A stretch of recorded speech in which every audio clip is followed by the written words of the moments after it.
Bismillahirrahmanirrahim. Assalamualaikum warahmatullahi wabarakatuh. Selamat pagi semuanya.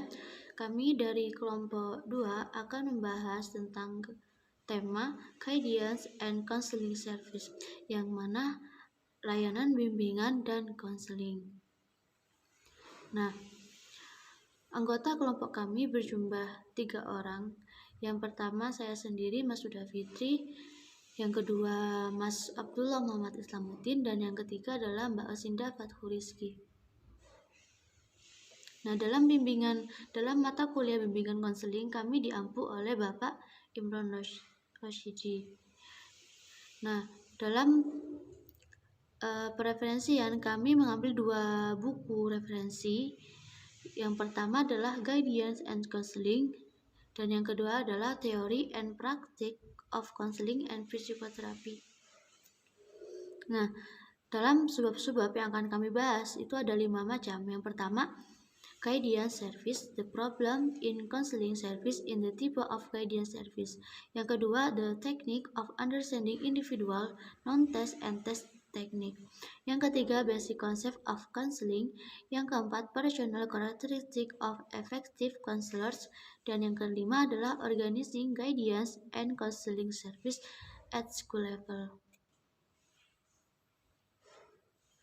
Nah, yang pertama adalah guidance service, the problem in counseling service in the type of guidance service. Nah, guidance of counseling problem in India and their solution. India is a country of children, youth and young adults. Not only the young population we are aiming for, but also future generation. There are problems in social cultural context such as domestic violence, child delinquency, old age problem, and many others. Nah, dalam pembahasan masalah bimbingan dan konseling ini salah satunya itu terdapat di India, yang mana di sana anak kecil, anak remaja, yang sudah mulai memasuki usia remaja itu mereka bukan hanya populasi muda yang menjadi tujuan oleh konselor, akan tetapi mereka juga punya tujuan masa depan yang mereka harapkan.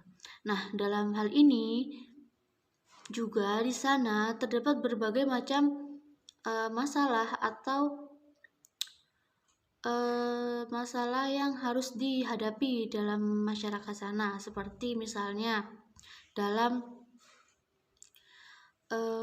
peningkatan ketegangan dalam perselisihan antar masyarakat, antar desa di sana, kemudian meningkatnya masalah hari demi hari yang dilakukan oleh anak-anak remaja pada saat itu. Nah, kemudian kinds of counseling. Nah, kind of counseling itu macam-macam. Counseling itu ada 6 macam. Yang pertama, family consultation. Yang kedua, giving counseling to people who like to play games. Yang ketiga, marriage counseling. Yang keempat, premarital counseling.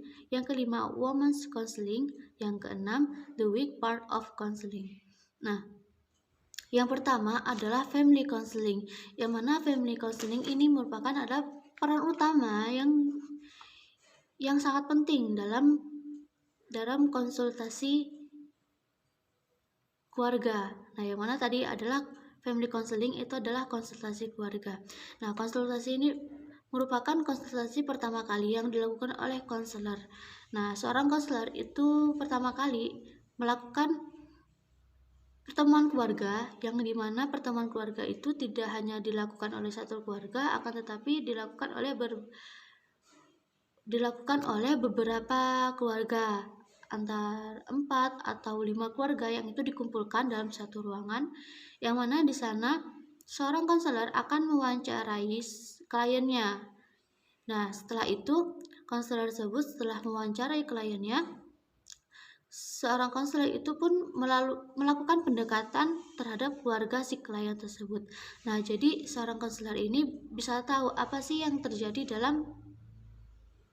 apakah yang terjadi oleh kliennya, kenapa seperti ini. Dan jadi peran keluarga yang pertama itu adalah hal yang penting, dan juga dalam peran keluarga atau konsultasi keluarga ini merupakan konsultasi persetujuan yang dilakukan oleh semua pihak agar konsultasi seorang klien ini berjalan dengan lancar.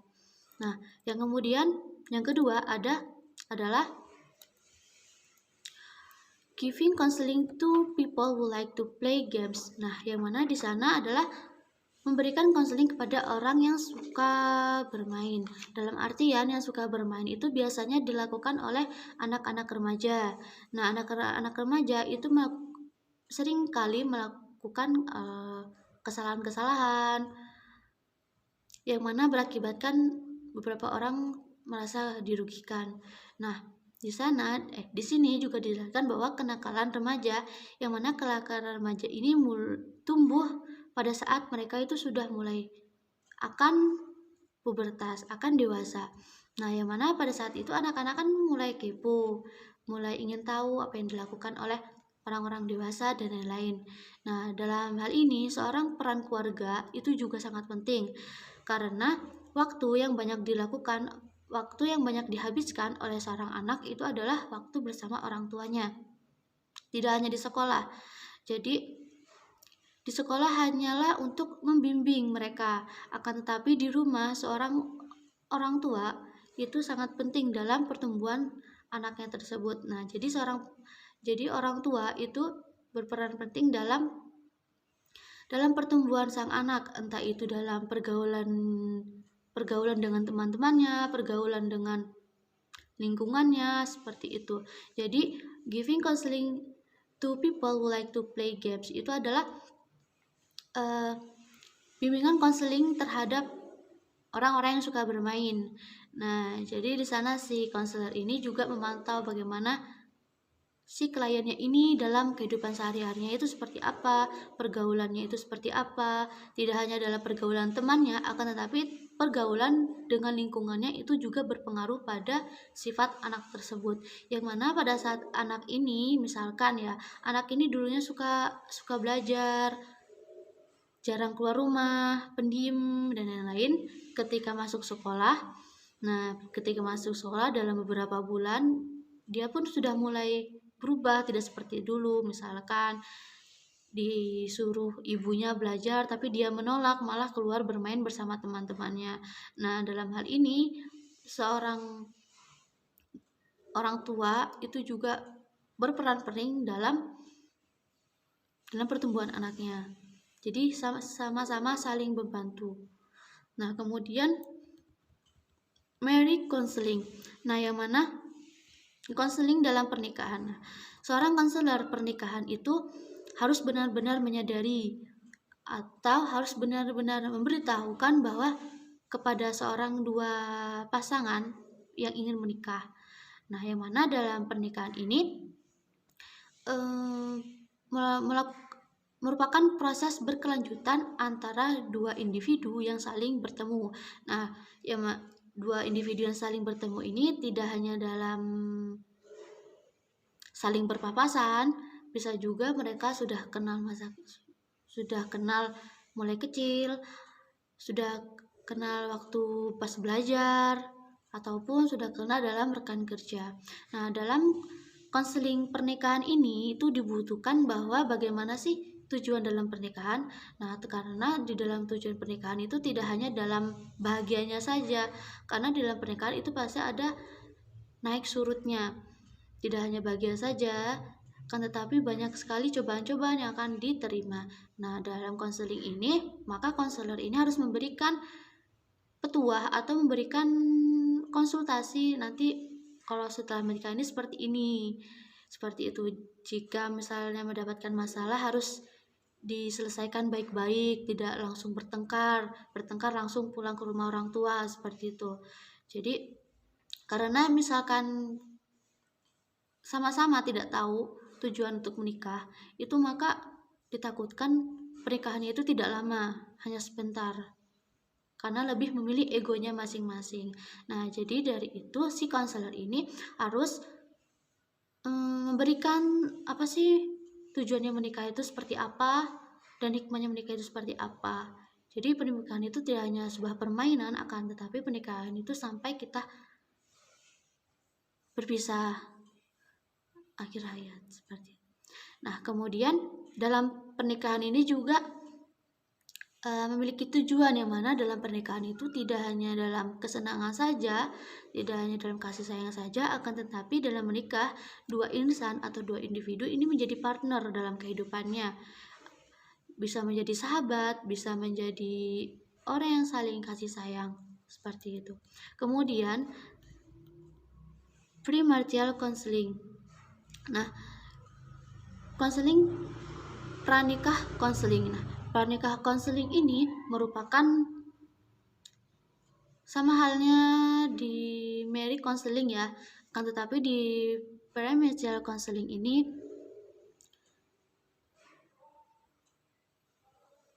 itu merupakan hal-hal yang sangat yang sangat susah dijalani, karena di sana tidak hanya kita harus melihat sikap dari seorang pasangan kita seperti apa, kan tetapi ini adalah hal yang sangat penting dalam memilih pasangan, yang mana ini juga seperti dalam halnya biasanya orang luar itu kan, atau kita juga sendiri itu melakukan kencan dan lain-lain, terus saling kenal dan lain-lain seperti itu. Nah, dalam pranikah konseling ini tidak hanya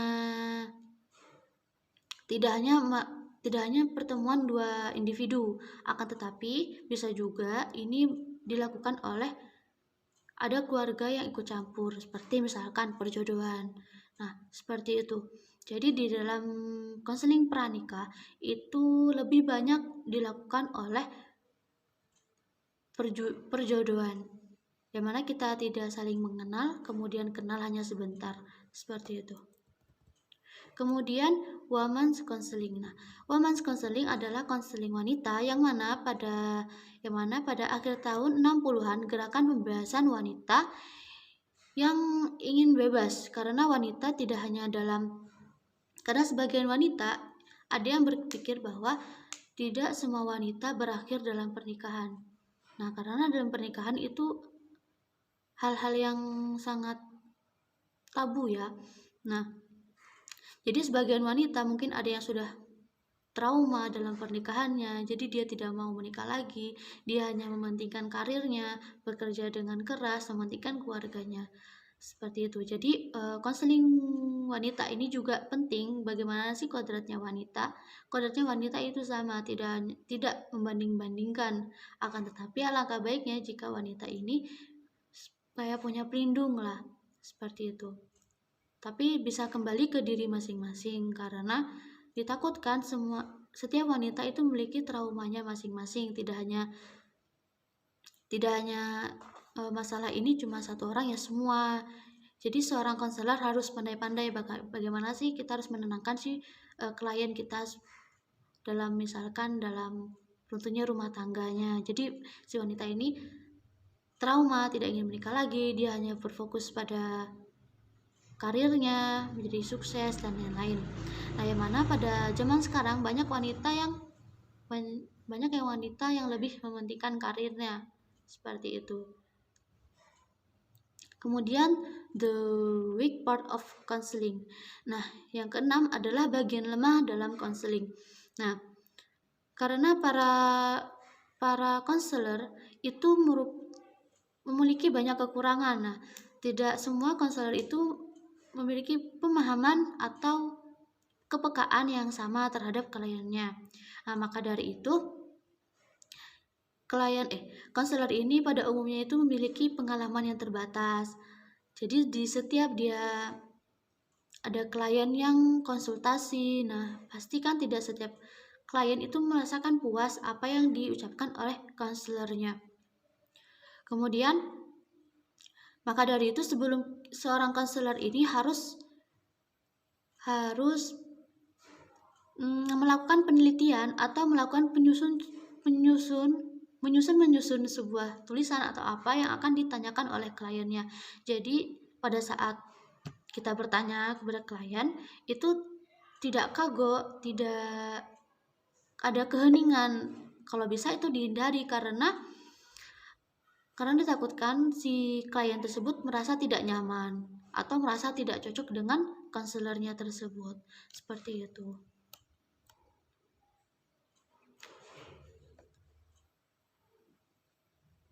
Nah, selanjutnya tipe of guidance service, yaitu tipe-tipenya dari konseling itu. Yang pertama itu information service. Nah, information service ini adalah layanan yang mana layanan ini membantu untuk menemukan sesuatu yang tidak ditemukan oleh kliennya. Misalkan dalam si klien ini mencari pekerjaan. Nah, dari informasi service ini atau informasi layanan ini membantu kliennya untuk mendapatkan pekerjaan, membantu kliennya untuk mendapat penghasilan. Jadi mencari pekerjaan atau membantu seperti itu. Misalnya dalam layanan informasi itu bisa dibutuhkan oleh pendidikan atau pekerjaan. Nah, misalkan si layanan ini mencari atau membantu untuk mencari diperlukannya guru pendidikan di sekolah ini. Nah, jadi information service ini membantu kliennya itu untuk mendapatkan pekerjaan. Nah, kemudian self inventory service, yaitu layanan inventaris mandiri. Nah, jenis layanan ini adalah layanan yang membantu kliennya untuk mendapat pekerjaan apa yang dia miliki, dalam artian pekerjaan yang mereka pahami atau pekerjaan si memang klien ini punya bakat seperti itu. Misalkan kliennya suka masak.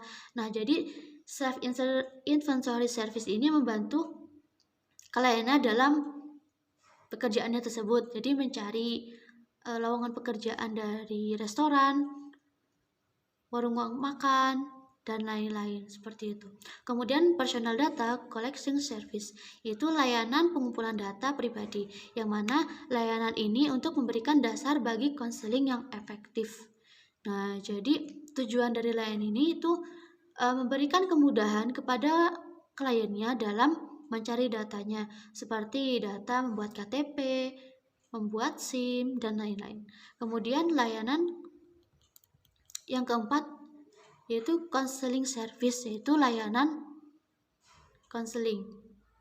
Nah, layanan ini itu berkaitan dengan layanan individu, yang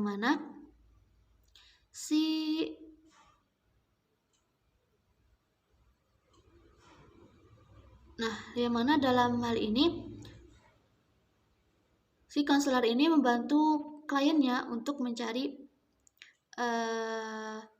mengevaluasi dan memiliki kewajiban pribadi di dalam dirinya, yaitu misalkan dalam membuat rencana kedepannya itu seperti apa sih. Nah, jadi si konselor ini memberi pendapat baiknya itu seperti apa dan bagaimana. Nah, jika si kliennya setuju, itu kan bisa dirembuk kembali pemikirannya itu seperti apa, jadi enaknya itu bagaimana, seperti itu. Kemudian yang keenam, preparatory service, yaitu layanan persiapan. Nah, layanan persiapan ini adalah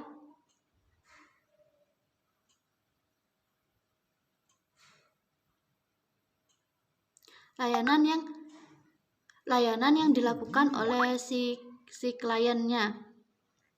Nah, jadi layanan persiapan ini misalkan misalnya kliennya anak SMA ya, anak SMA yang mau masuk kuliah. Nah, jadi si konselor ini membantu bagaimana sih agar kliennya ini bisa masuk ke dalam universitas ini, apa yang diinginkan itu seperti apa, seperti itu. Tapi misalkan si kliennya itu tidak bisa masuk dalam universitas yang dia inginkan, nah si konselor ini alangkah baiknya memberi solusi bagaimana sih nanti kalau misalkan nggak bisa kita kesini aja. Nah, itu kayak kasih motivasi dan lain-lain. Apalagi pemikiran anak-anak remaja itu kadang harus ini dan itu kalau memang kemauannya seperti itu. Nah, jadi gunanya adanya konselor ini memberikan bimbingan atau permasalahan yang dihadapi itu supaya menjadi ringan, seperti itu. Ibarat seperti kayak kita curhat, ada yang mendengarkan dan memberikan solusi. Nah, kemudian yang keenam,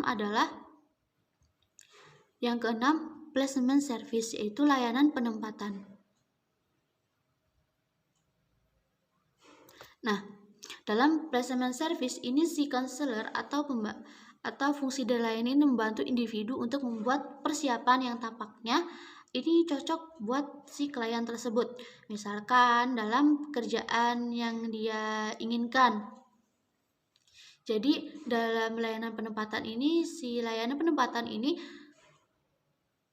memiliki tempat atau tujuan yang cocok untuk si kliennya.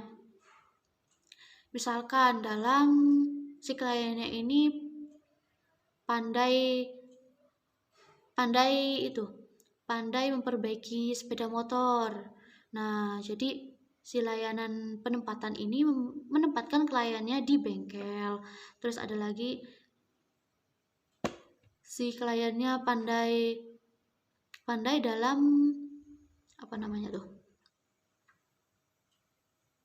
pandai dalam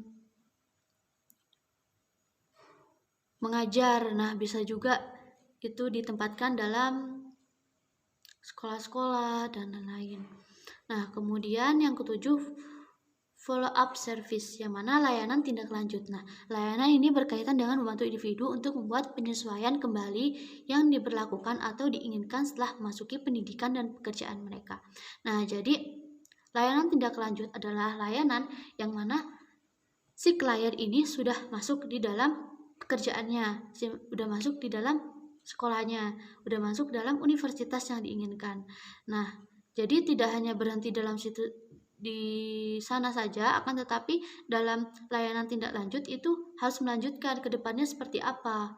Jadi tidak hanya diam di sana saja, akan tetapi ada kelanjutannya. Ya, seperti itu.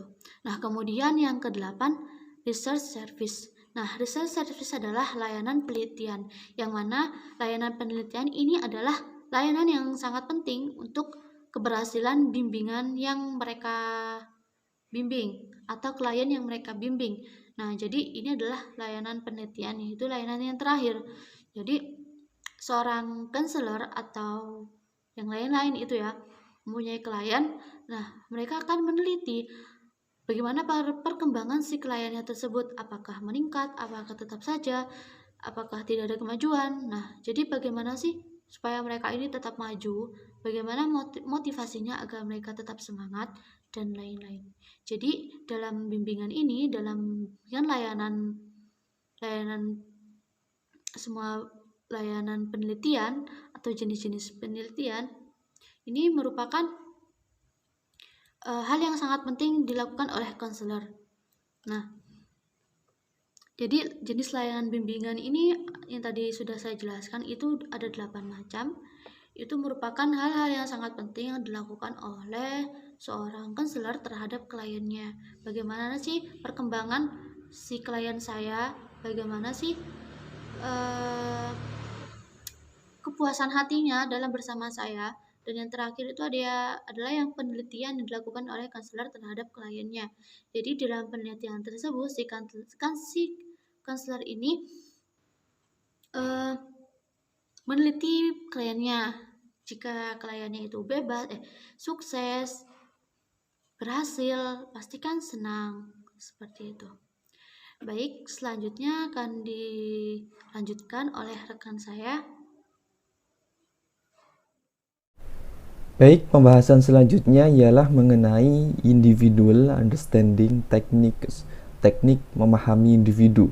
Dengan saya, Abdul Muhammad Islamuddin, NIM 19110022. Yang pertama, non-test techniques. Teknik non-test. Teknik non-test adalah teknik yang tidak baku ataupun tidak terstandar. Dan sebagian besar teknik non-tes ini adalah hasil ataupun produk pengembangan dari seorang konselor. Contohnya misalkan observasi, kuesioner, wawancara, inventory, dan juga sosiometri. Selanjutnya tes teknik. Teknik tes.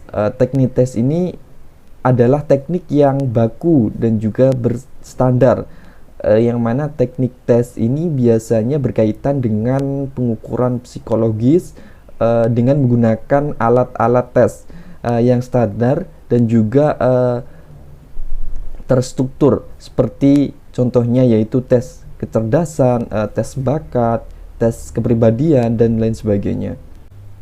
Yang pertama yaitu individual understanding techniques.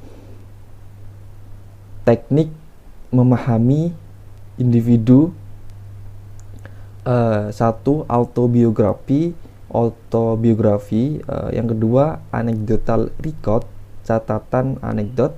Rating scales, skala penilaian. Cumulative record, catatan kumulatif. Papil that questionnaire, data siswa. Sociometric techniques, teknik sosiometri. Case study, studi kasus. Interest, inventory, inventaris, bunga. Yang pertama, autobiografi. Nah, jadi autobiografi adalah laporan introspeksi dari pengalaman seorang klien. Biasanya autobiografi ini terdiri dari yang tidak terstruktur dan struktur. Yang mana tidak terstrukturnya ini biasanya hanya menyangkut peristiwa besar dari individu dalam kehidupannya. Sedangkan autobiografi terstruktur biasanya seorang klien dimintai untuk menulis di sepanjang garis besar yang disarankan sesuai dengan topik-topik yang ada dalam autobiografi terstruktur tersebut. Yang kedua adalah catatan anekdot. Catatan anekdot adalah suatu observasi yang dilakukan oleh seorang konselor yang terdiri dari deskriptif objektif tentang perilaku klien dan memberi rekomendasi untuk tindakan klien yang dilakukan di masa depannya, tentunya berdasarkan kejadian dan interpretasinya.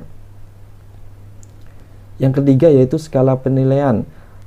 Skala penilaian adalah sarana untuk mengukur pengamatan serta skala tertentu. Nah, skala ini mudah digunakan oleh konselor. Dalam skala ini penilaian informasi diperoleh biasanya berkaitan dengan karakteristik murid, kemudian seperti halnya ketergantungan, kejujuran, kemudian kerjasama, kemandirian, kepemimpinan, dan juga ketekunan. Yang keempat, catatan kumulatif. Catatan kumulatif ini adalah suatu catatan yang memberikan informasi yang terorganisir serta juga progresif mengenai perbedaan siswa satu dengan siswa yang lainnya. Nah, catatan kumulatif ini biasanya mencakup suatu informasi seperti data pribadi, kemudian latar belakang keluarga, riwayat kesehatan, kehadiran siswa atau absensi, nilai siswa, sampai halnya kegiatan yang diikutinya. Kemudian yang kelima yaitu kuesioner data. Nah, kuesioner data ini adalah data yang terdiri dari item yang mengenai misalkan rumah siswa, kemudian keluarga, kesehatan, rencana pendidikan, kejuruan, kegiatan di luar sekolah dan di sekolah, kemudian kebiasaan belajar, dan lain sebagainya. Nah, biasanya kuesioner data siswa ini biasa digunakan untuk memperoleh informasi komprehensif terkait dengan siswa tersebut. Kemudian yang keenam yaitu teknik sosiometri. Teknik sosiometri ini adalah teknik yang digunakan untuk mengukur preferensi antar pribadi, antara anggota kelompok yang mengacu pada kriteria tertentu. Nah, tujuan dari teknik ini adalah untuk mengukur nilai sosial dan juga nilai pribadi setiap individu, seperti halnya yang dilihat oleh teman-temannya beserta lingkungannya. Kemudian yang ketujuh yaitu studi kasus. Nah, studi kasus ini adalah suatu analisis dan dokumentasi data yang biasanya dikumpulkan dalam sebuah riwayat kasus. Nah, studi kasus ini biasanya terdiri dari informasi yang dikumpulkan tentang klien, termasuk riwayat keluarga, kemudian perkembangan fisik, riwayat pendidikan, sosial, dan juga kejuruannya. Yang terakhir, yang kedelapan, yaitu inventaris minat. Inventaris minat ini adalah instrumen untuk pengujian yang dirancang untuk mengukur dan mengevaluasi tingkat minat klien atau sebagai suatu preferensi dalam berbagai aktivitas. Misalkan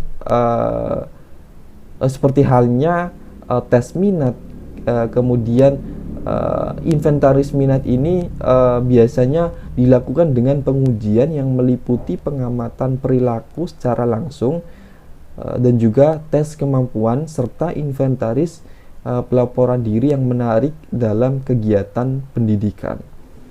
Selanjutnya, individual understanding techniques, teknik pemahaman individu, teknik tes. Yang pertama, intelligence test, tes kecerdasan. Kedua, aptitude test, tes bakat. Ketiga, achievement test, tes prestasi. Keempat, attitude scale, skala sikap. Yang kelima, personality test, tes kepribadian. Oke, jadi yang pertama yaitu tes intelijensi. Nah, tes intelijensi ini atau tes kecerdasan biasanya digunakan untuk mengetahui sejauh mana kemampuan umum seseorang untuk memperkirakan, ya, baik itu dalam pendidikan, ya, ataupun pelatihan tertentu yang dapat diberikan kepadanya. Nah, nilai tes intelijensi ini atau tes kecerdasan ini seringkali dikaitkan dengan umur. Nah, serta juga biasanya menghasilkan IQ untuk mengetahui kedudukan relatif seseorang dengan antara kelompok dan orang sebayanya. Nah, di Indonesia sendiri ini ada namanya tes intelijensi kolektif Indonesia atau disingkat TIKI. Nah, tes ini merupakan kerjasama antara ahli Indonesia dengan Belanda. Nah, tes ini bertujuan untuk mengungkapkan intelijensi dengan standar Indonesia.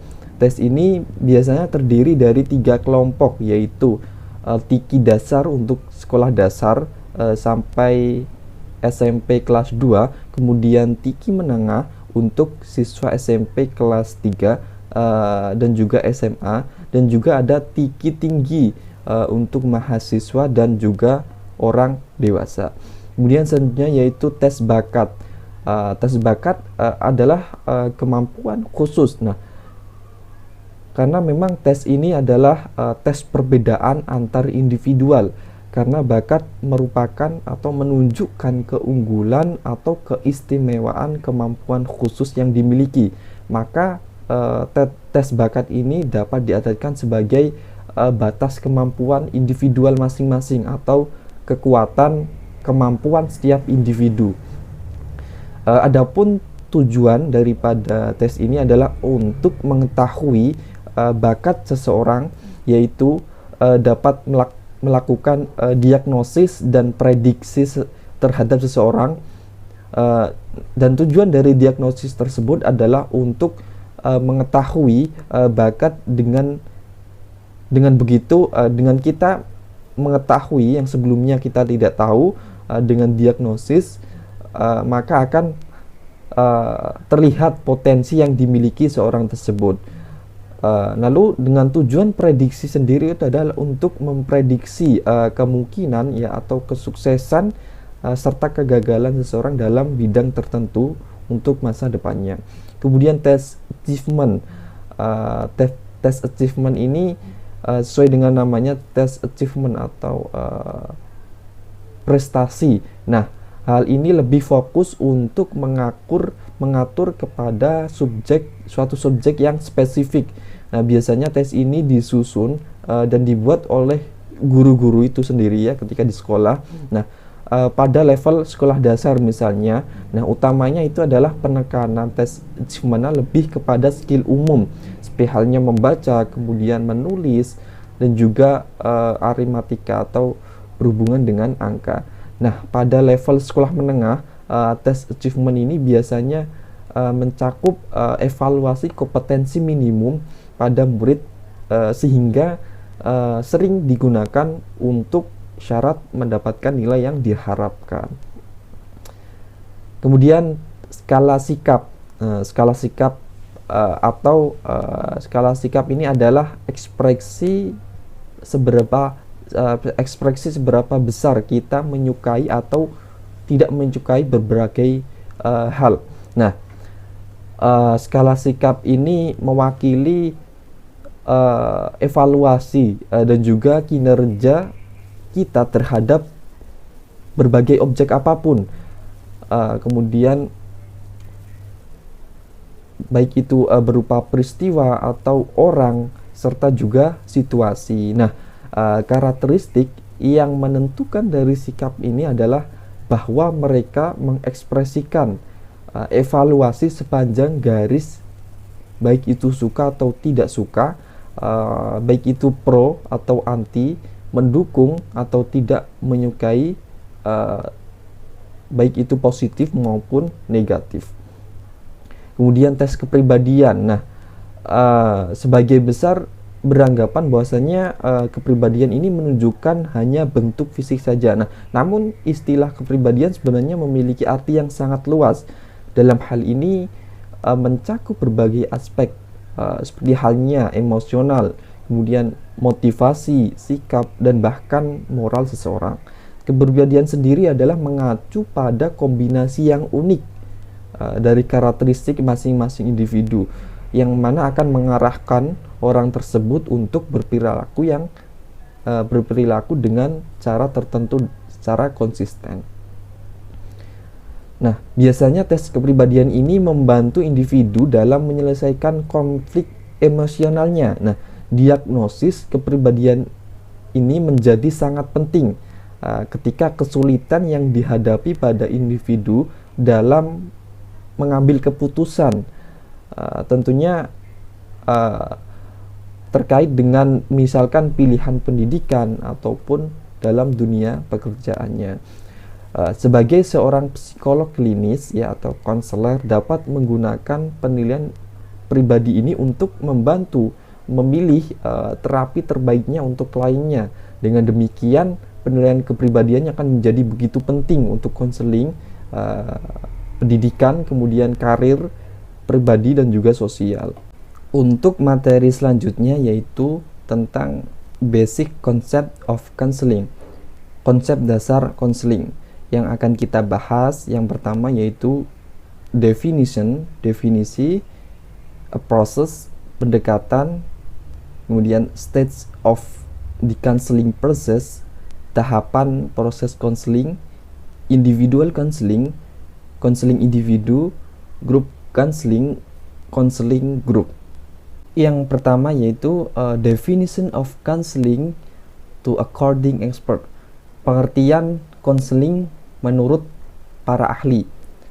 Rogers describe counseling as the process by the starter of the self is realized in the safety of the client relationship with the therapist, and previously the shared experience and are professed and then integrated into an third self. Roger menggambarkan konseling ialah sebagai proses di mana struktur diri yang rileks dalam keamanan hubungan klien dengan terapis dan pengalaman yang diinginkan sebelumnya dirasakan dan kemudian diintegrasikan ke dalam diri yang berubah. Jadi Roger berpandangan bahwa klien mempunyai kemampuan untuk memahami diri mereka dan mampu menyelesaikan berbagai masalah yang dihadapi secara alami tanpa campur tangan secara langsung dari konselor. Menurut Roger ini sifat-sifat pribadi dan juga sikap konselor serta hubungan. Jadi hubungan antara keduanya merupakan dua faktor yang penting dalam menentukan keberhasilan sebuah konseling. Ada juga pendapat menurut Halm and Mizan, counseling is a one-to-one relationship between an individual troubled by problem with which he cannot cope alone, and professional workers whose training and experience have qualified him to help others. This a solution to various types of personal difficulties. Halm and Mizan, konseling adalah hubungan satu lawan satu antara seorang individu yang bermasalah dengan masalah yang tidak dapat dia atasi sendiri dan seorang pekerja profesional yang pelatihan dan pengalamannya telah membuatnya memenuhi syarat untuk membantu orang lain mencapai solusi untuk berbagai jenis kesulitan pribadi. Nah, jadi terkait menurut kajian di atas oleh para ahli menunjukkan bahwa konsep konseling tersebut adalah bagaimana seorang konselor dapat membuka pikiran klien supaya klien tersebut dapat menghadapi realitas dirinya sendiri dan juga dapat merencanakan tindakan ya atau langkah action baru agar mereka tidak selamanya hanyut dengan permasalahan yang dihadapinya. Yang kedua, counseling approach, pendekatan konseling. Satu, cognitive approach, pendekatan kognitif. Cognitive approach is a short-term, goals-oriented psychotherapy treatment that takes a hand-on practical approach to problem solving. Perilaku kognitif adalah pengobatan psikoterapi yang berorientasi tujuan jangka pendek yang menggunakan pendekatan praktis untuk memecahkan suatu masalah. Nah, dalam hal ini ialah untuk mengubah pola pikir atau perilaku yang berada di balik kesulitan seseorang. Dengan begitu mengubah juga cara mereka dalam melakukan sesuatu. Nah, hal ini digunakan untuk membantu mengobati berbagai masalah kehidupan seseorang, mulai dari kesulitan tidur ya atau masalah hubungan hingga perbuatan kriminalitas. Dalam penerapan pendekatan kognitif sendiri ialah diawali dengan terapi. Klien bertemu dengan seorang terapis ya atau konselor untuk menjelaskan masalah spesifik dan menetapkan tujuan yang ingin mereka capai.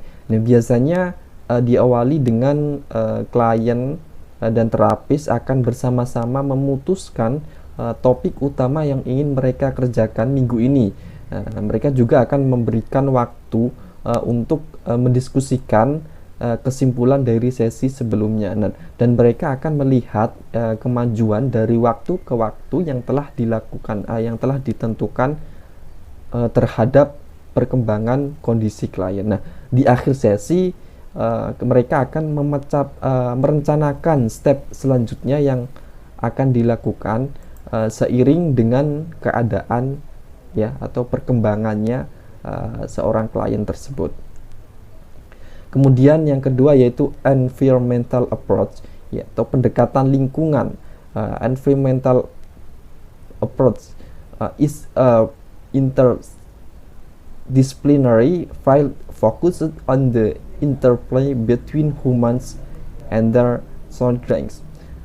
Psikologi lingkungan adalah bidang interdisipliner yang berfokus pada interaksi antara manusia dan lingkungannya. Nah, pengembangan disiplin yang berorientasi pada nilai dan suatu masalah. Nah, yang mana memprioritaskan untuk memecahkan masalah lingkungan yang bersifat kompleks dalam mengejar sesuatu kesejahteraan individu ya dalam masyarakat yang lebih besar. Nah, ketika memecahkan suatu masalah yang melibatkan interaksi ya, baik global maupun lokal, seseorang harus memiliki model atau sifat manusia yang bisa memprediksi kondisi lingkungan di mana manusia akan berperilaku secara layak dan kreatif. Nah, dengan model seperti itu, seseorang akan dapat merencanakan ya atau merancang, mengelola dan memulihkan lingkungan yang dapat meningkatkan perilaku yang wajar. Nah, bidang ini biasanya mengembangkan model sifat manusia seperti itu sambil mempertahankan multidisiplin yang luas. Baik, selanjutnya stage of the counseling process. Tahapan proses counseling. Stage 1.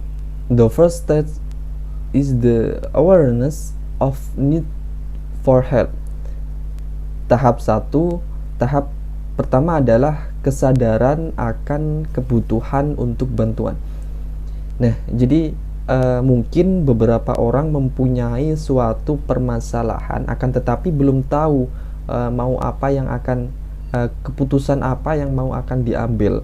Nah, jadi hal tersebutlah langkah awal yang potensial untuk meminta bantuan pada konselor. Kemudian stage 2, the second important stage in counseling consists of the development of relationship. Tahap yang kedua yaitu tahap penting kedua dalam konseling terdiri dari pengembangan hubungan. Jadi sebagai konselor terhadap klien harus menciptakan hubungan emosional dalam artian antara konselor dan juga klien harus saling menghormati serta memberikan rasa yang hangat supaya klien merasa lebih nyaman serta percaya diri. Dengan begitu klien akan lebih bersikap terbuka. Stage 3, the third step in counseling is to add the expression of feeling and clarification of problem. Tahap yang ketiga yaitu langkah ketiga dalam konseling adalah membantu mengungkapkan perasaan dan klarifikasi masalah. Nah, dalam proses ini emosi seseorang klien yang sebelumnya terikat ya sebaiknya dilepaskan untuk dapat digunakan secara konstruktif. Akan tetapi harus dalam batasan tertentu. Stage 4, the next step embrace the exploration of deep feeling. Tahap yang keempat yaitu tahap berikutnya adalah eksplorasi perasaan yang lebih dalam. Jadi dalam tahap ini konselor harus mencoba untuk mengeksplorasi perasaan yang lebih dalam terhadap situasi yang saling bertentangan, yang tidak hanya harus diangkat ke permukaan ya, tetapi juga diselesaikan secara kompleks tanpa sedikit pun merusak kepribadian individu. Oleh karena itu langkah ini melibatkan suatu analisis. Stage 5, the preceding stage logically lead to the next stage comprising the integration process. Tahap yang kelima yaitu tahap sebelumnya secara logis mengarahkan ke tahap berikutnya yang terdiri dari proses integrasi. Jadi tahap ini terdiri dari keselarasan yang erat dengan klien terhadap pemahaman yang benar, kemudian rasa hormat serta simpati terhadap perasaan terdalam klien. Dalam proses tersebut, konselor harus mampu mensintesiskan ya dan mengintegrasikan potensi serta kebutuhan dan aspirasi konseling untuk mengarahkan mereka ke dalam arah atau tujuan yang tepat.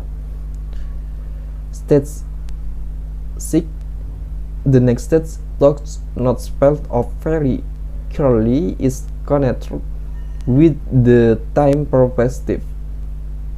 Tahap keenam yaitu tahap meskipun tidak dijabarkan dengan sangat jelas, tahap ini berkaitan dengan perspektif waktu.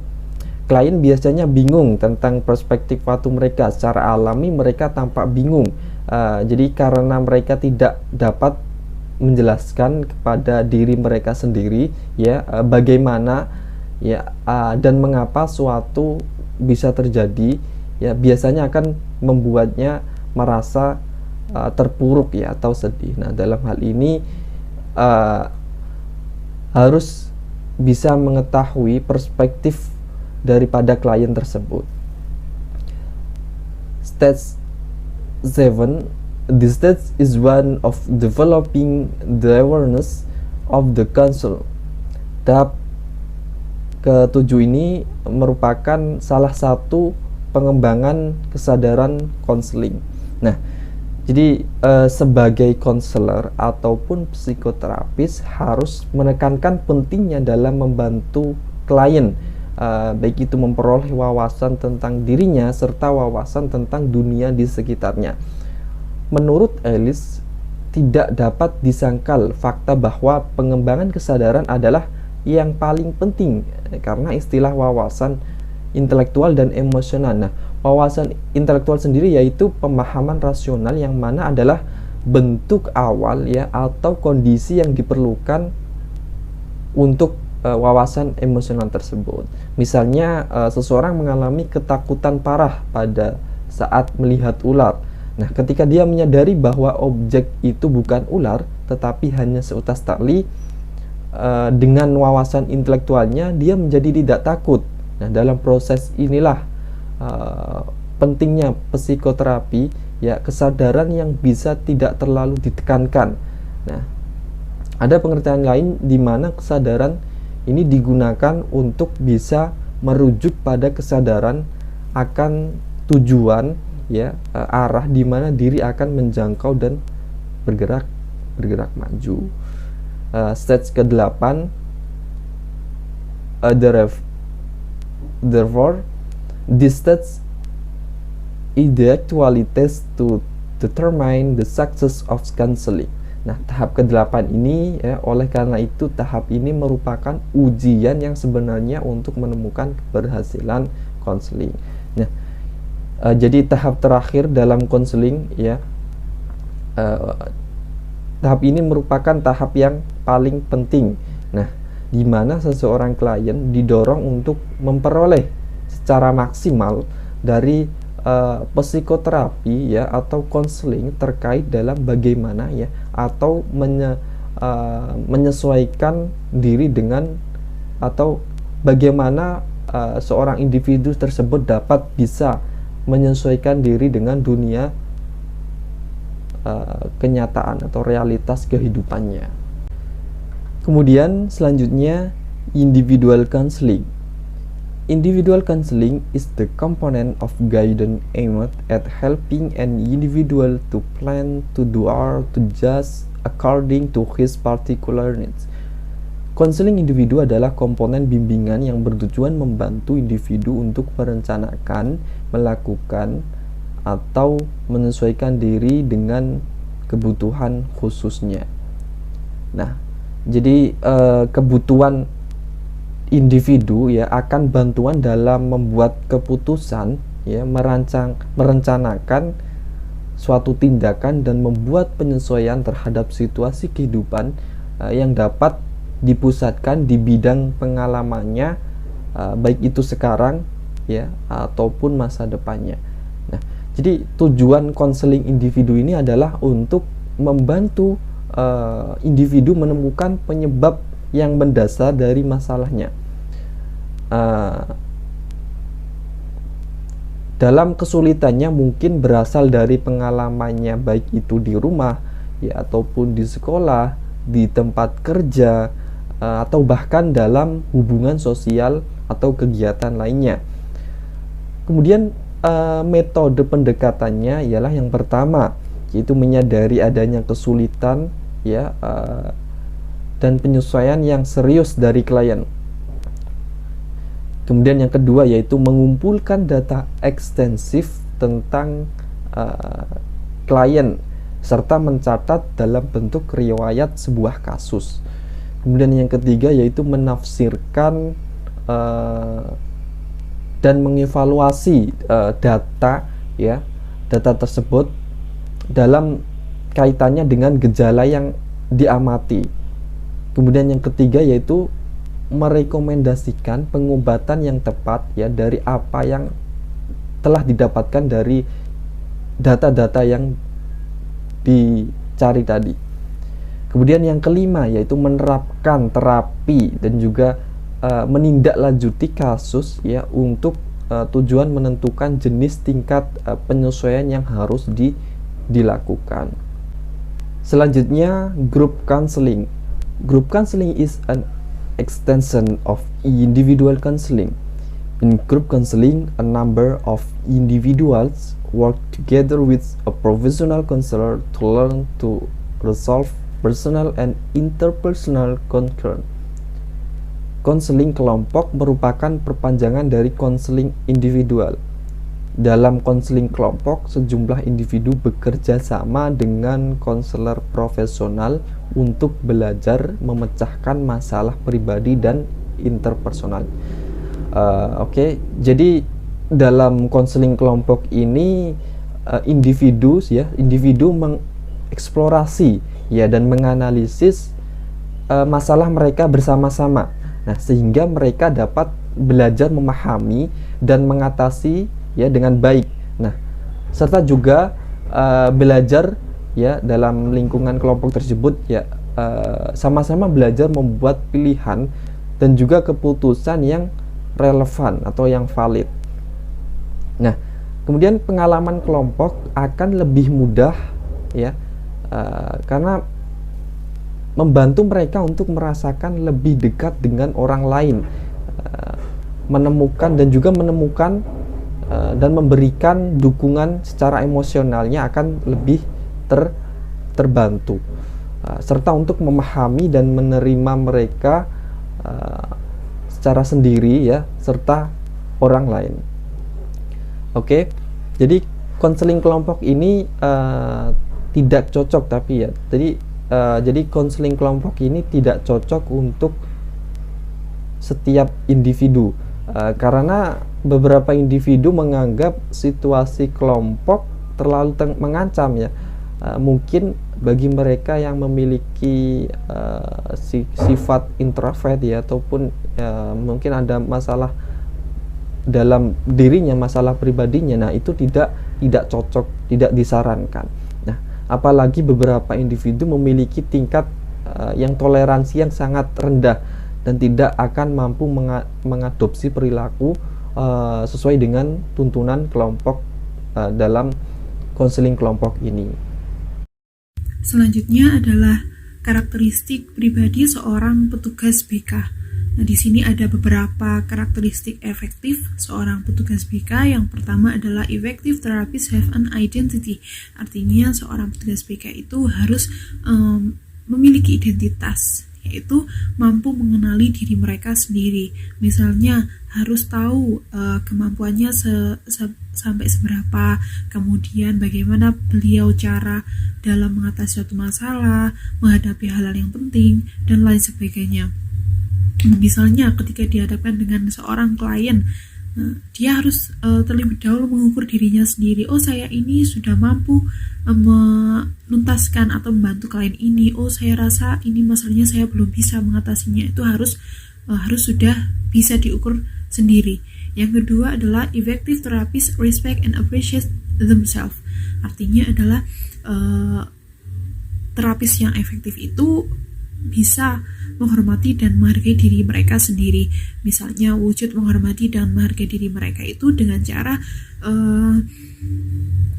merasa senang atau merasa cukup terhadap orang lain yang merasa kuat atau merasa terbantu dengan arahan-arahannya. Yang ketiga adalah effective therapists are open to change. Terbuka, jadi artinya terbuka untuk berubah. Yaitu mereka itu harus berani mengambil keputusan-keputusan baru untuk berubah dalam artian ini ketika menghadapi suatu klien atau persoalan klien itu yang mengharuskan suatu perubahan, maka seorang terapis yang efektif ya berani untuk mengambil keputusan dalam berubah yang untuk meraih tujuan yang lebih baik. Yang keempat adalah effective therapists make choice that are life oriented, yaitu membuat pilihan yang berorientasi pada kehidupan. Artinya ketika menyelesaikan suatu masalah, membuat pilihan-pilihan yang mana dimaknai dari hidup, yaitu lebih bisa melihat segala sesuatu dengan cara memaknai. Nah, seperti itu. Yang kelima adalah effective therapists are authentic, sincere, and honest, yaitu otentik, tulus, dan jujur. Nah, seorang konselor itu juga harus punya sikap seperti itu, otentik, tulus, dan jujur. Jadi antara dia di rumah dengan dunia pekerjaannya, karakternya itu sama, sifatnya sama, jadi tidak ada yang perlu ditutup-tutupi.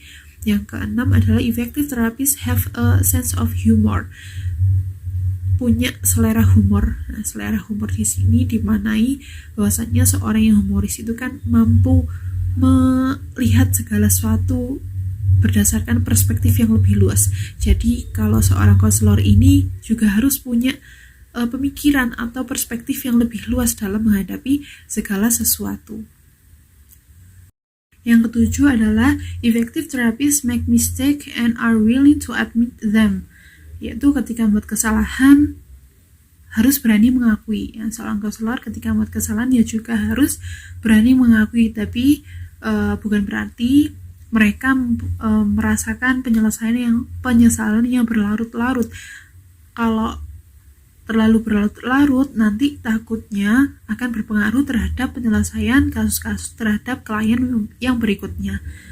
Yang kedelapan adalah effective therapists generally live in the present, artinya tidak terpaku masa lalu maupun tidak terpaku kepada masa yang akan datang. Artinya mereka mampu hadir dengan masa yang sekarang. Jadi persoalan yang sekarang juga diselesaikan sekarang dengan cara-cara yang sekarang, dan nasihat-nasihatnya juga relevan dengan yang sekarang.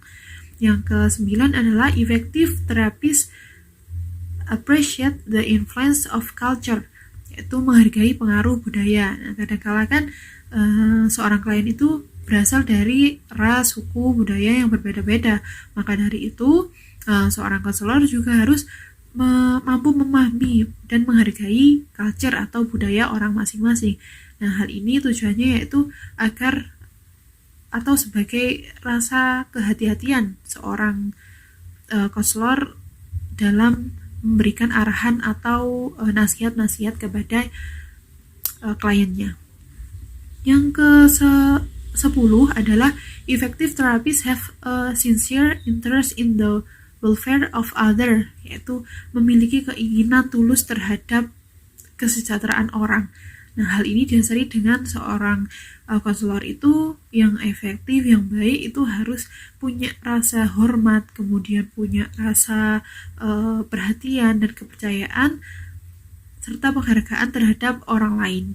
Yang ke-11 adalah effective therapist process effective interpersonal skills. Jadi seorang konselor itu juga harus punya interpersonal skill. Contohnya harus bisa bagaimana menjadi seorang pendengar yang baik, bagaimana memberikan penjelasan dengan jelas, kemudian bagaimana cara mampu menghargai orang lain, dan lain sebagainya. Karena kan seorang konselor itu selalu berhadapan dengan klien. Untuk menyelesaikan masalahnya, salah satu caranya ya supaya tahu sebab dan akibatnya atau apapun yang mempengaruhi masalahnya, seorang konselor itu harus masuk ke dalam dunianya klien. Nah, untuk apa? Untuk bisa menjalin atau menjalin komunikasi dengan kliennya dengan baik. Nah, yang ke-12 adalah effective therapists become deeply involved in their work and derive meaning from it. Nah, jadi seorang konselor itu terlibat dalam pekerjaannya, juga terlibat dalam pemaknaan pekerjaannya. Yang ke-13 adalah effective therapists are passionate, yaitu seorang konselor yang efektif atau terapis yang efektif harus punya rasa semangat. Nah, ketika orang yang memiliki rasa semangat dalam hidupnya, itu kan terpancar dalam dirinya energi semangat. Jadi persoalan-persoalan yang diselesaikan dengan rasa yang semangat atau rasa yang senang itu akan melahirkan suatu arahan-arahan yang jernih pula. Yang ke-14 adalah effective therapists are able to maintain healthy boundaries, yaitu mampu mempertahankan batasan yang sehat dengan terhadap permasalahannya. Nah, ketika seorang konselor terhadap kliennya juga harus punya batasan. Misalnya mereka juga tahu ketika membawa masalah ini kemana, terus harus punya batasan lah, tidak boleh masalahnya sampai kemana-mana, terus juga harus mampu menempatkan kliennya itu seperti apa. Guidance and counseling service at school level, yaitu pengorganisasian layanan bimbingan dan konseling di jenjang sekolah. Berikutnya adalah the types of student in guidance and counseling. Ada jenis siswa dalam bimbingan dan konseling. Di sini ada dua jenjang, yaitu at the elementary school level, yaitu pada jenjang sekolah dasar, at the secondary school level, yaitu pada jenjang sekolah menengah. Nature of the child in the elementary school, yaitu sifat anak pada jenjang sekolah dasar. Di sini ada dua kategori umur. Ketika kita ingin mengetahui sifat-sifat anak pada jenjang usia dasar, usia sekolah dasar. Yang pertama, the child from 6 to 10, anak umur 6 sampai 10 tahun. Muscular growth and coordination are uneven and incomplete, but manual dexterity and eye-hand coordination have developed sufficiently to allow the child to use his hands and fingers for writing, drawing, sewing, and playing musical instrument. Artinya adalah pertumbuhan dan koordinasi otot tidak merata dan lengkap, akan tetapi ketangkasan manual dan koordinasi mata sampai tangannya telah berkembang cukup, yang mana memungkinkan anak pada usia ini menggunakan tangan dan jarinya untuk menulis, menggambar, kemudian memainkan alat musik, dan menjahit. Nah,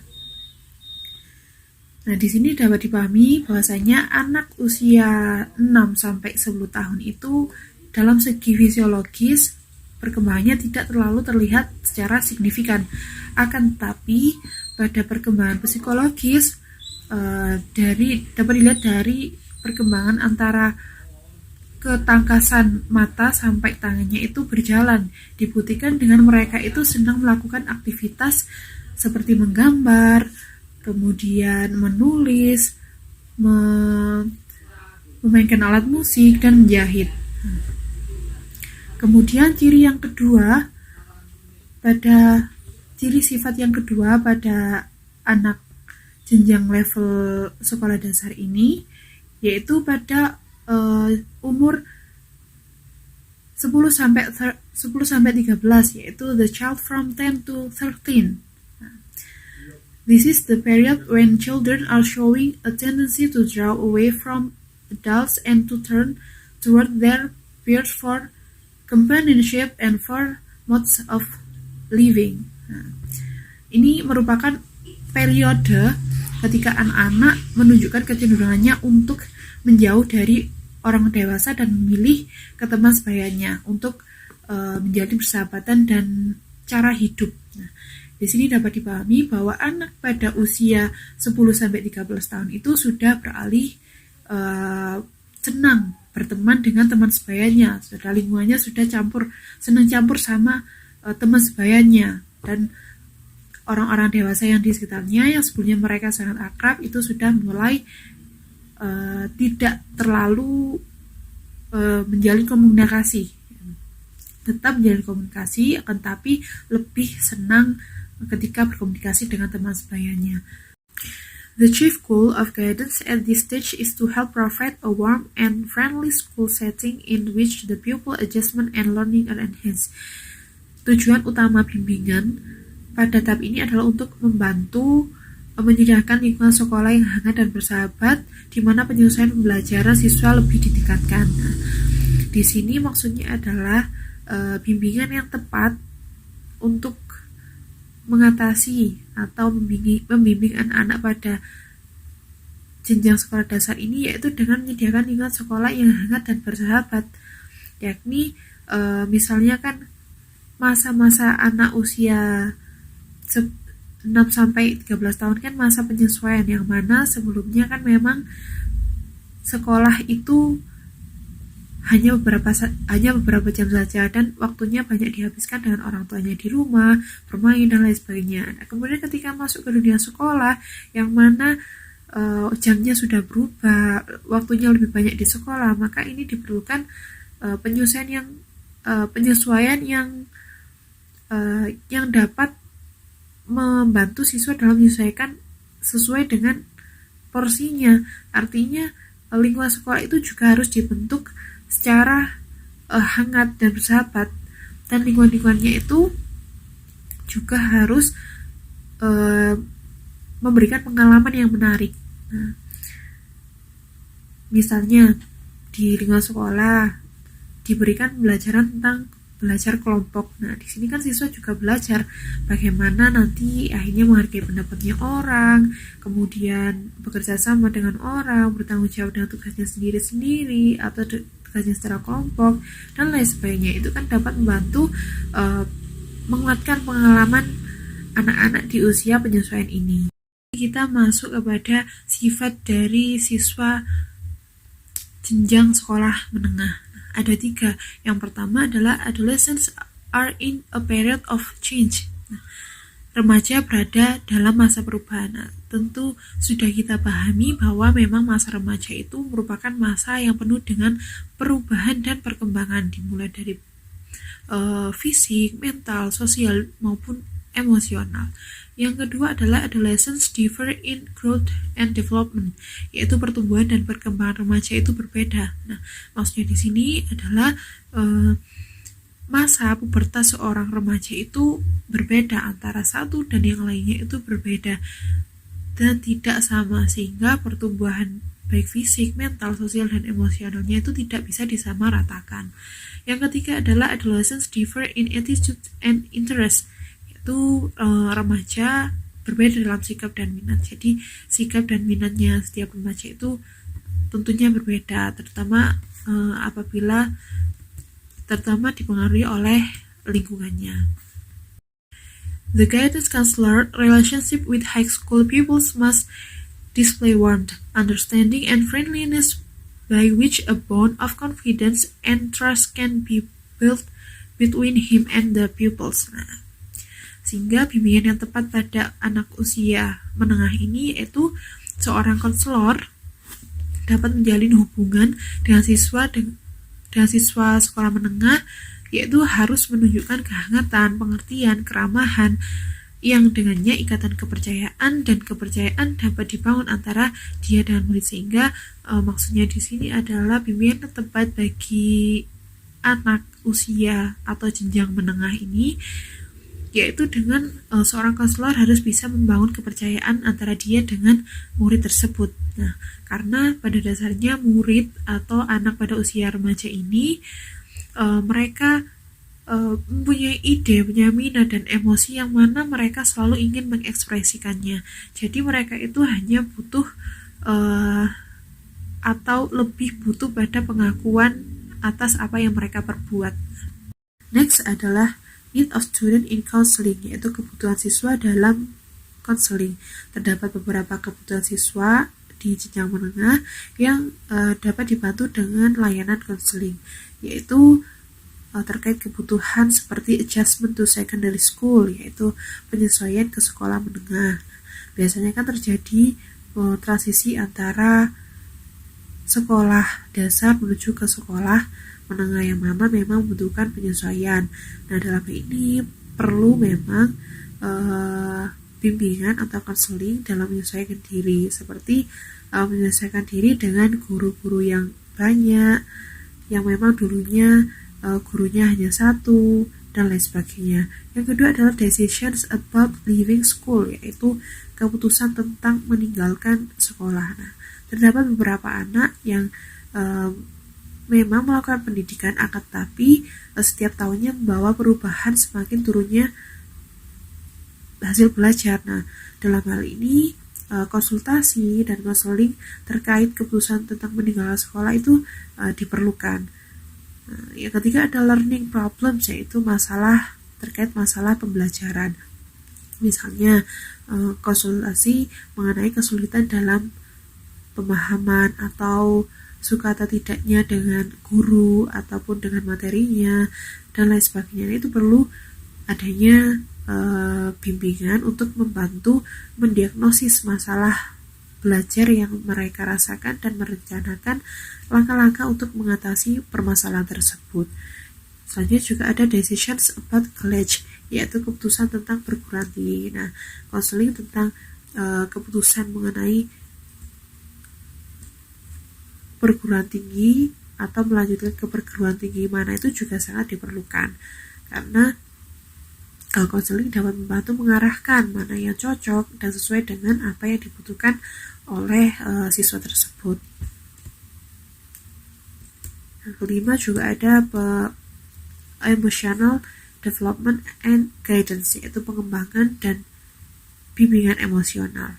Di sini perkembangan fisiologis yang disertai dengan peningkatan ukuran dan kekuatan dorongan seks sehingga berpengaruh terhadap perubahan emosi yang kadangkala terjadi ketidakstabilan emosi. Nah, dengan adanya konseling ini dapat dibantu dalam pertumbuhan untuk menuju level emosi yang matang. Ada physical development and guidance, yaitu pengembangan fisik dan juga bimbingan. Nah, ini perubahan fisiologis yang disebabkan oleh pematangan organ seks biasanya ditemukan penurunan vitalitas, kelesuan, maupun keletihan, sehingga sering dikonotasikan sebagai faktor yang menyebabkan sifat malas. Nah, dan siswa sebetulnya yang mengalami perkembangan tersebut membutuhkan informasi dan pemahaman lebih terkait apa yang terjadi dalam tubuh mereka, apa perubahannya, sehingga dia bisa dengan bimbingan yang memberikan informasi-informasi penting, mereka dapat menyesuaikan dengan perubahan yang terjadi pada dirinya. Dan yang terakhir ada social development and guidance, yaitu pengembangan dan pembinaan sosial. Misalnya melalui pembelajaran secara kelompok. Nah, pembelajaran secara kelompok ini dapat memberikan bimbingan siswa untuk meningkatkan nalurinya dalam bersosialisasi atau meningkatkan komunikasinya dalam kehidupan sosial, yaitu dengan belajar kelompok ini siswa dapat dibimbing untuk bisa menghormati hak orang lain, kemudian bekerja sama dengan orang lain, memikul tanggung jawab bersama-sama, dan lain sebagainya. Assalamualaikum warahmatullahi wabarakatuh.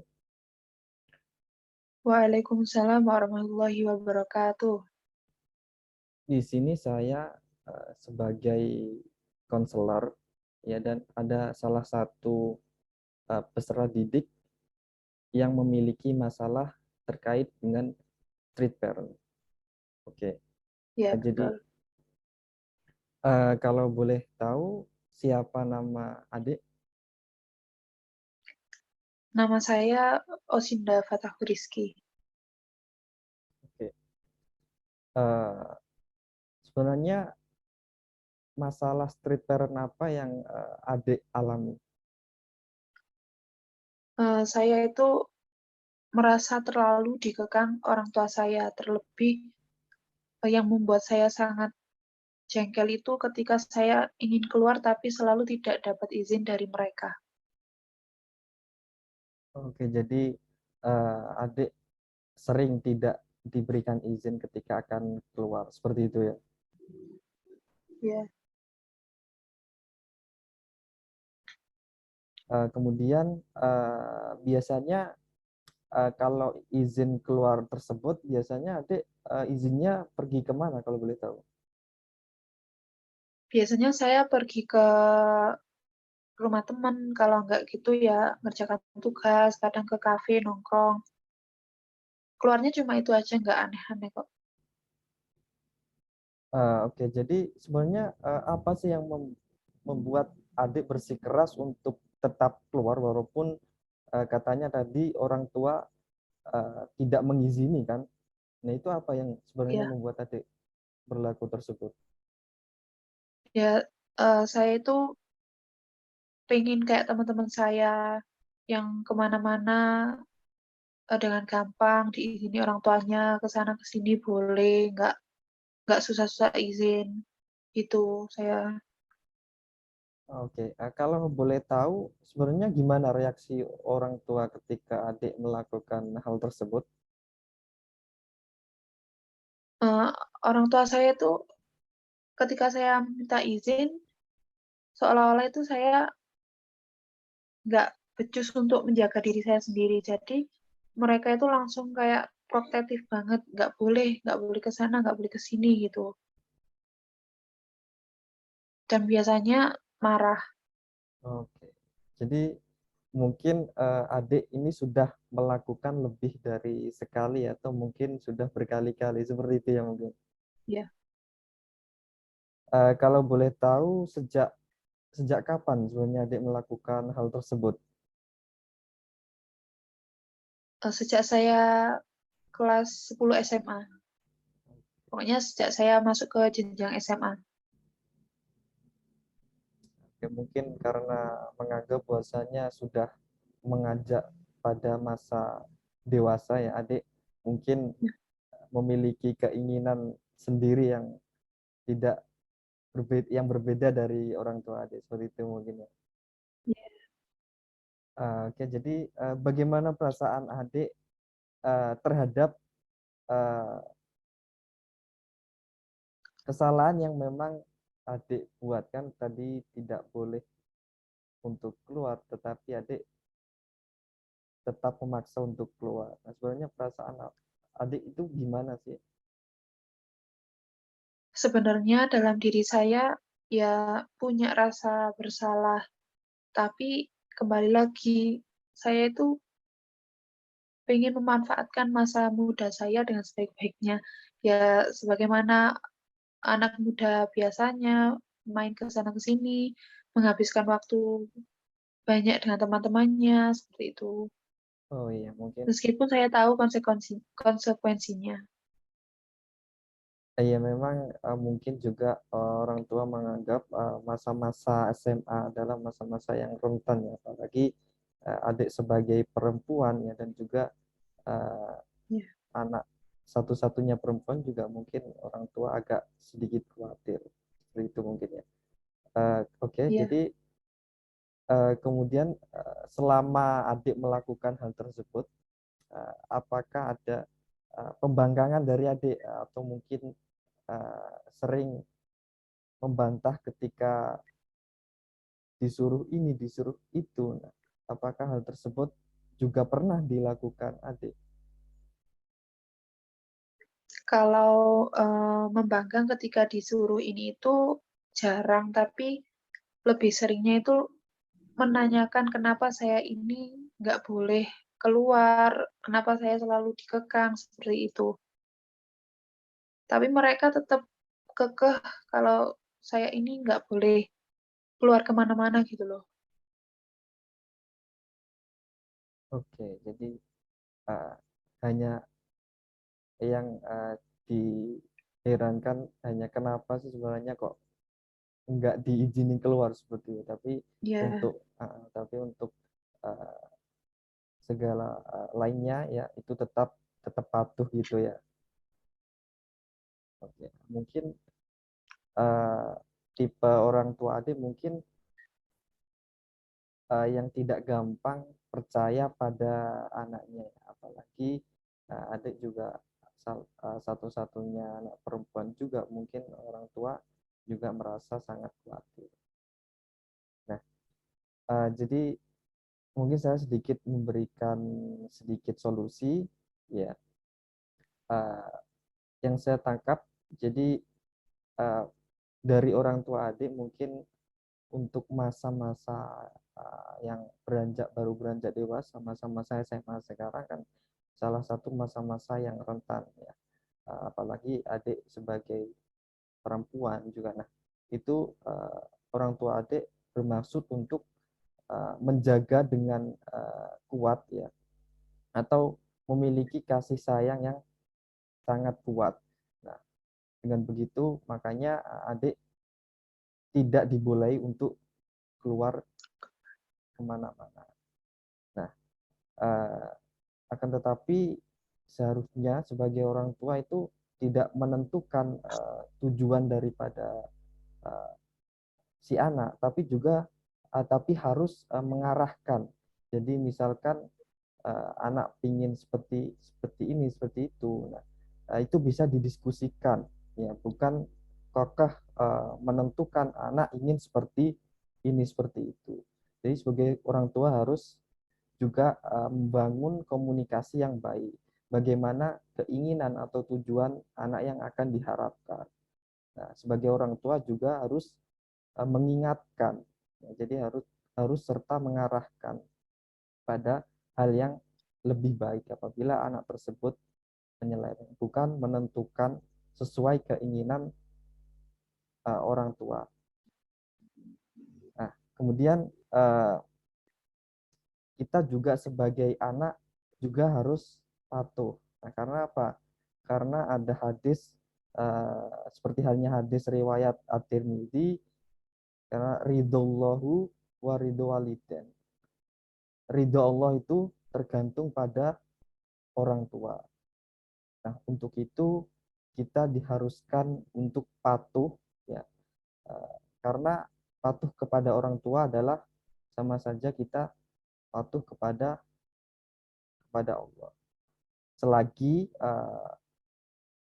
tuntunan orang tua tersebut ya, atau perintah orang tua tersebut tidak menyeleweng atau tidak melanggar syariat Islam. Ya, mungkin seperti itu solusi dari saya kurang lebihnya. Apakah mungkin ada pertanyaan lagi? Mungkin cukup. Terima kasih atas arahan dan nasihatnya. Nanti akan saya coba untuk lebih bisa menjalin komunikasi dengan orang tua saya dan berusaha untuk memperbaiki diri saya lebih baik lagi. Oke, jadi nanti diomongkan baik-baik dengan orang tua, bagaimana baiknya ya, nanti akan menghasilkan suatu yang sama-sama tidak memberatkan sebelah. Orang tua juga merasa aman ya, kita juga merasa nyaman, seperti itu mungkin. Baik, itu saja mungkin dari saya. Wassalamualaikum warahmatullahi wabarakatuh. Waalaikumsalam warahmatullahi wabarakatuh.